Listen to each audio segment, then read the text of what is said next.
Thorne, this is your former sister-in-law, and that's your former brother-in-law. Yes, Your Honor. You were married to their sister. Yes, Your Honor. And it is your claim that there are 2 outstanding loans that were made to each of them. Yes, Your Honor. Is this your former wife? Yes. And this is your current girlfriend? Yes, Your Honor. Interesting. Do you and your ex-wife have any children? Yes, Your Honor. How many? 4 children. Okay. It is your claim that these loans were made during the course of your marriage. Right out of the gate, Judge Judy dives into the family dynamics like a surgeon with a scalpel. Mr. Thorne is facing off against not just 1, but 2 former in-laws, all tangled in a web of past marriages, children, and money. We learn he was once married to their sister and even has a new girlfriend now. It's the perfect storm of exes, current partners, and financial entanglements. You just know this is going to get messy. Is that right? We were married, but we were separated. Is that correct? Yes, Your Honor. You answered yes. So at the time that Mr. Thorne gave you money, he was not living with your sister. No, he had left, her and the children. In what month was it that he gave you money? May of 2018. For what? It was for an electric bill to help out my grandparents. Did you call him on the phone or did you go to see him? See him in person. And what did you say to him? I asked him if he could help out my grandparents. He's been in our family for 13 years, and he did agree because he was a part of the family. How much money did he give? The courtroom tension sharpens as the issue comes to light. 2 separate loans, 1 to each sibling. But the key detail? These loans were made after Mr. Thorne had separated from his wife. So technically, he's not just a nice family guy helping. Out, he's financially supporting people he no longer has legal ties to. That's not generosity. That's either guilt or something deeper.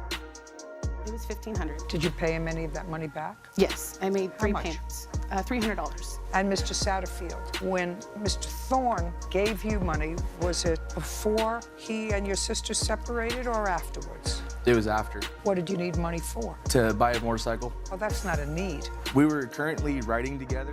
Things get personal fast. Mr. Thorne loaned $1,500 to one of his ex-in-laws to help pay an electric bill for the grandparents. That's a noble cause, right? But then Judge Judy asks the million-dollar question. Did you pay him back? The answer? Only $300 out of $1,500 raises eyebrows. That's not a repayment. That's a vague promise that fizzled. And we were still hanging out with each other, and I was riding his smaller bike at the time, and we both agreed that I needed a bigger bike. How old are you? I'm 29. What do you mean you both agreed that you need a bigger bike? If you needed a bigger bike, you buy a bigger bike. Why would he's got 4 children, buy you a bike? He had the extra money at the time to help me out. Does this man look like he's got 4 children, he's got a girlfriend, he's got an ex-wife? He doesn't have extra money. He also has 2 motorcycles already, ma'am. I'm sorry. So what? You're 29 years old, you want a bigger motorcycle, buy it. How much did he give you? He gave me $1,900. And how much did you pay him back? I paid him. Then comes the second sibling.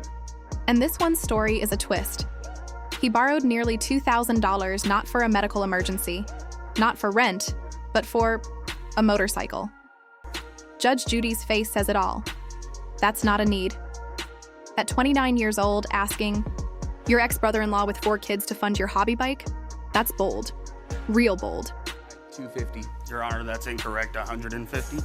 I also have receipts proving that. I had paid him back extra, and he did not give me receipts for them. You should have gotten receipts. So now I'm going to come to these questions. Why are we here today? Because now you have both acknowledged today that these were loans. They were loans that you did, in fact, start to pay back. And at some point, you stopped paying back the loans. So when pressed on repayments, the excuses start rolling. One says he repaid more than Mr. Thorne claims, but of course, no receipts. Judge Judy shuts that down fast. In her world, proof is king, and hearsay is cheap. It's clear the courtroom is turning into a math class with trust issues. First, I'm going to ask you, Miss Moss, why did you stop paying back the loans? Because in September, the house that my sister and her 4 children were living in, it needed repairs. And my brother and I spent a week repairing. In September. I made a payment in June, July, and August. In September, the house needed repairs. Which house needed repairs? The house my sister and her 4 children lived in. The house that was in his and my sister's. Here's where the heart of the case emerges. Both borrowers admit they considered these loans, not gifts. That's crucial because it tosses out any claim that the money was a favor. Judge Judy is laser-focused. Once you start repaying, you're acknowledging the debt. No way around it.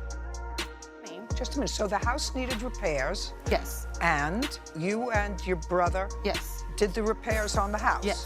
Well, did you and Mr. Thorne have a discussion that you wanted to barter the remaining balance of your loan for work that you did on your sister's house? At the time, he was not speaking to me. Well, then, you have to understand, both of you, if that's, I assume, your defense as well. If that's your defense, it's not a defense. Now the excuses shift to home repairs.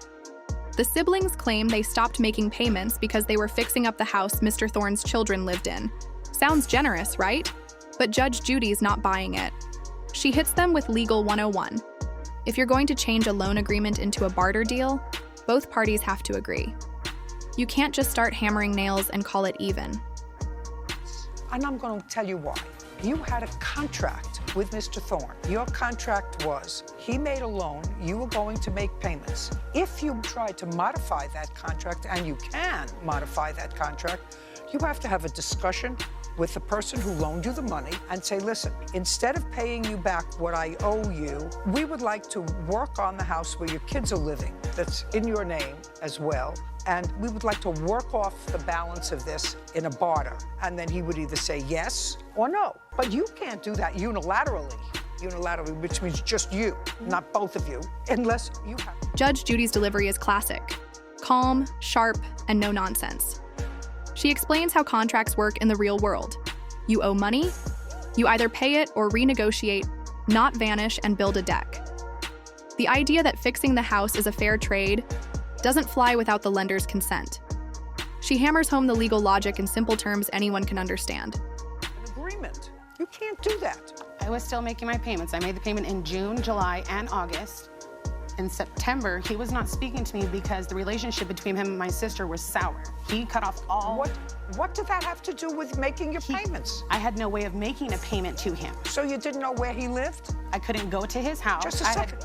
You mail him a money order. The excuses keep coming. I didn't know where to send the money, one says. But Judge Judy isn't having it. She rattles off basic options. Send a check, a money order, find an address. It's 2018, not the Stone Age. Just because someone stops talking to you doesn't mean your debt disappears. You send him a check, that's not a reason. I did not know his address. Okay, well, now you know his address. You owe him $1,200. You owe me $1,850. Judgment for the plaintiff. We're done. Parties are excused. You may step out. In true Judge Judy fashion, she closes the case swiftly and decisively. $200 owed here. $850 owed there. Judgment for the plaintiff. Boom. Gavel metaphorically slammed. No long speeches, just a clean-cut resolution in under 5 minutes.